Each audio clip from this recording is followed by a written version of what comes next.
I guess many of us enjoy going out to eat. I know I do. So let me tell you about El Bulli, a restaurant in northern Spain, which was regularly voted the world's finest place to eat. The head chef and proprietor, Ferran Adrià, recently opened a research institute and archive which meticulously documented all of the recipes that they've created. Now, if you wanted to eat there, would you want to eat the recipes that they considered successes, the ones that they put into the restaurant, or the ones that were failures, the ones that never made it out of the kitchen? And if you wanted to open a restaurant of your own or learn how to cook, where would you investigate? Would you look at the success pile or the failure file? Now, if you're one of those people who believes that we learn more from our mistakes than from our successes, you should look at the failure file. But that strikes me as odd, because all the learning that there is about great food is in this success stack. And we're told in any form of information that there's more learning from failure than success. And this seems to me to be odd, because when you've created information about anything from flying an aeroplane to building an office block or having a happy relationship, there's more to be learned from our success than our failure. This is a quote from James Dyson: "We only ever learn from our failures." He's a brilliant engineer and inventor, and the example that he gave was of a Roman bridge that had stood for more than 1,000 years. And he said, to know how strong that bridge is, we would need to stress it to the point where it collapsed. Now that's a very engineering view of failure and success, in which you test something to destruction in order to find out a mathematical figure that's going to be useful for certain circumstances and contexts.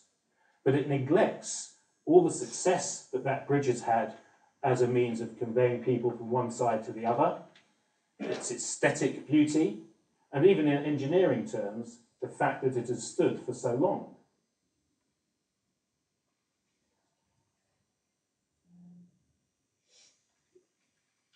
Failure is always relative to context. So if we take the historic project of alchemy, which was to turn lead into gold, that was always doomed to be a failure. But in the context of being a training ground for someone like Isaac Newton, one of the great alchemists, it equipped him with all sorts of skills and abilities for measurement and observation that led to his great discoveries about the laws of physics and gravity. I propose that there's minimal learning from failure. Last year, I failed to write a book. Learning value to me or anyone else, 0. What I know about learning to write books comes from the times that I've successfully written them. Things like writing a certain quota of words each day and the importance of meeting the deadlines of publishers. And closely related, we also hear the mistakes myth. This says that we can't learn without making mistakes, and it also invites us to embrace our mistakes. Well, up to a point. This first part is wrong.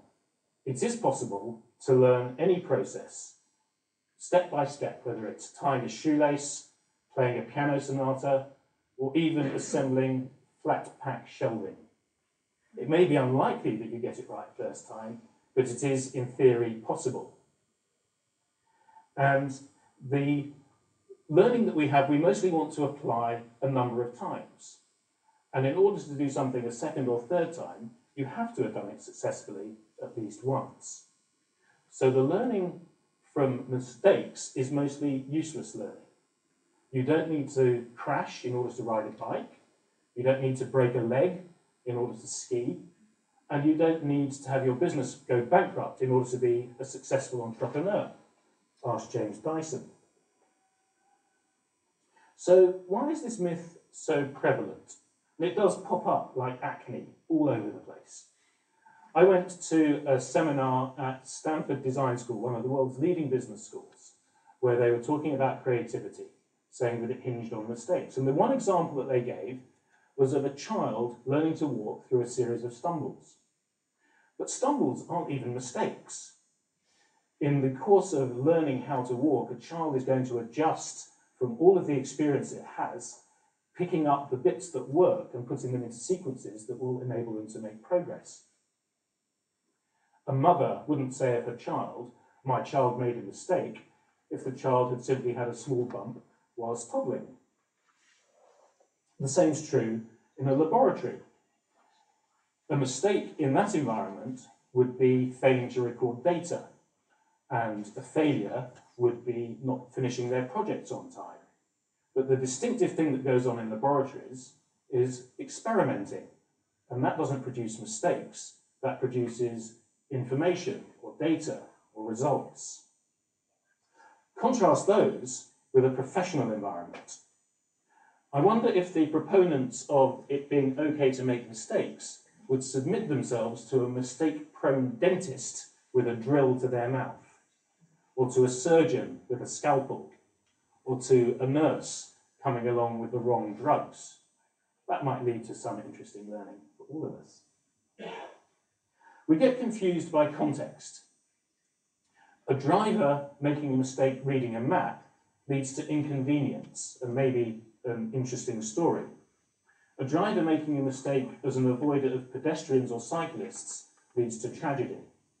These contexts of navigation and safety are completely different.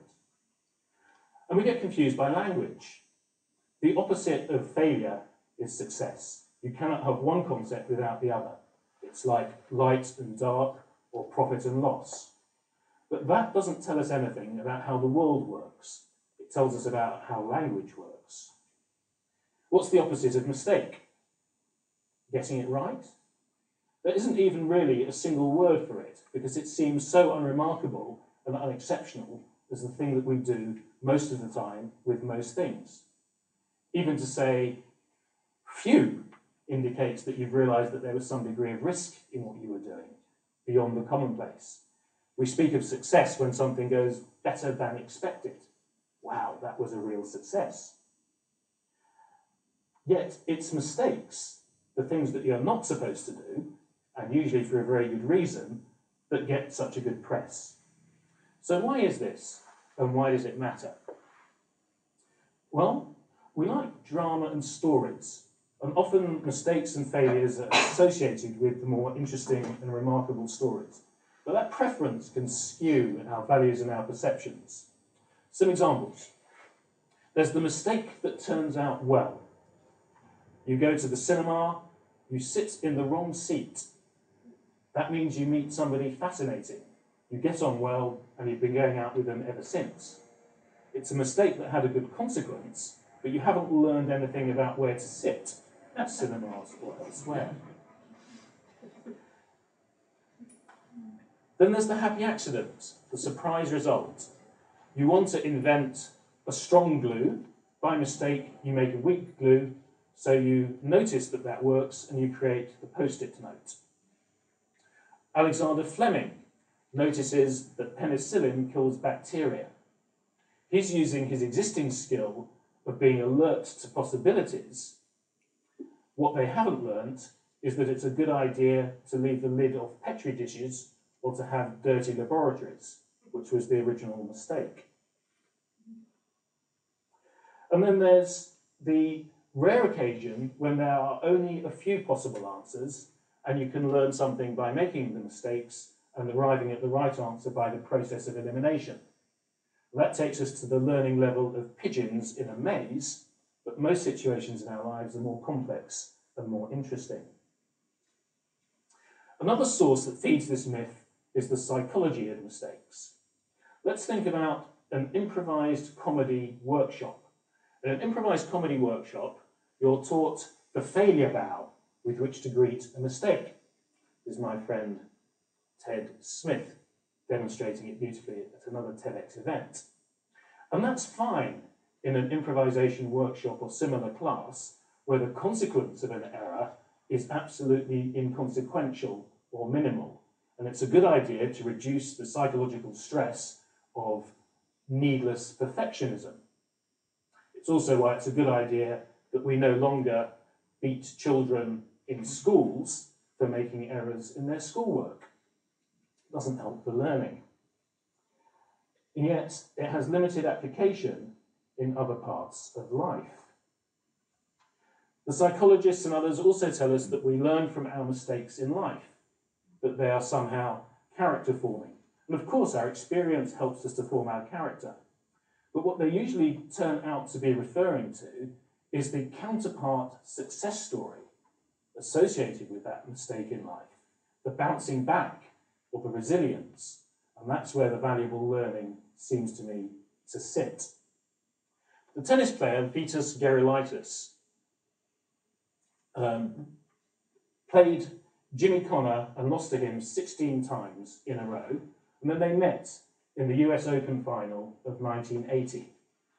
Gerulaitis wins, and he announces, "Nobody beats Vitas Gerulaitis 17 times in a row."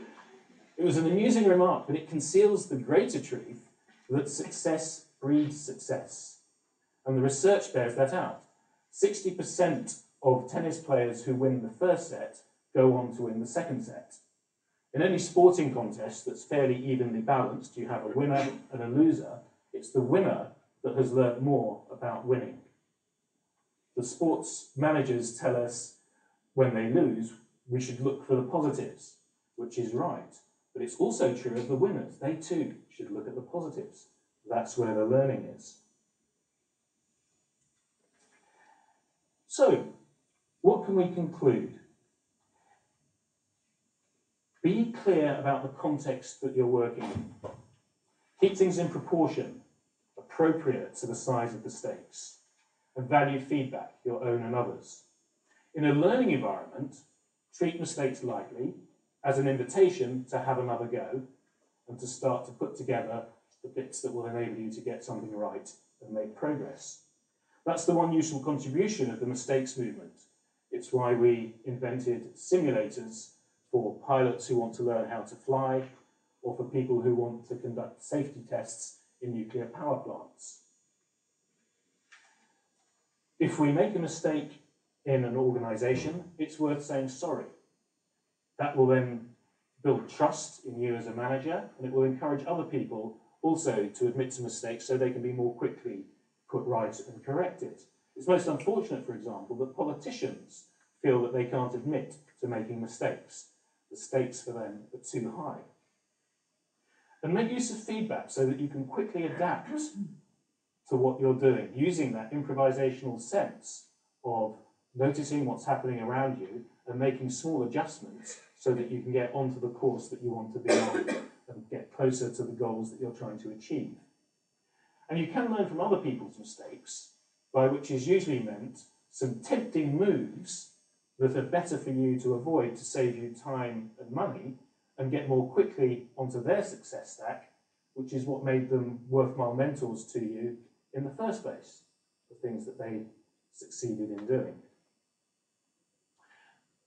These are strange times.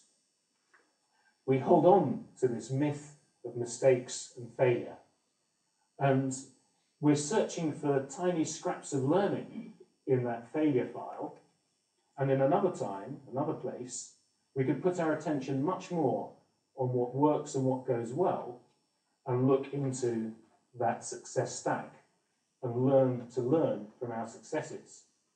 And in that endeavour, I wish you every success.